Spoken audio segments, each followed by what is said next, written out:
What is going on, guys? My name is Jeff from HD, and today I'm really I'm really excited to be announcing that I have this script. It's really cool. It actually works. It really works, actually. So what it does is it extracts the SSID, the passwords, and the Wi-Fi connections, the ones you have saved on your computer, and then it will email it to whoever you want it to send to. It does not require that shit where you have to go on your Google, you have to announce fix that, third party access or whatever. No, you don't have to do that shit.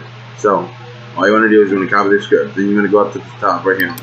You want to type in your email, and then you want to type in your password, and then from your email, and then email would be your email, and it works. It really does. I don't believe you have to actually activate that third-party access, because I don't believe I have it activated. I don't usually have that activated because I don't want it activated, but it's pretty damn sweet, actually. So here's what the file will look like. It's called Wi-Fi Password Gatherer. It's a text document. So I hope you guys enjoyed the video. This was your boy Jeff from HD, and also peace.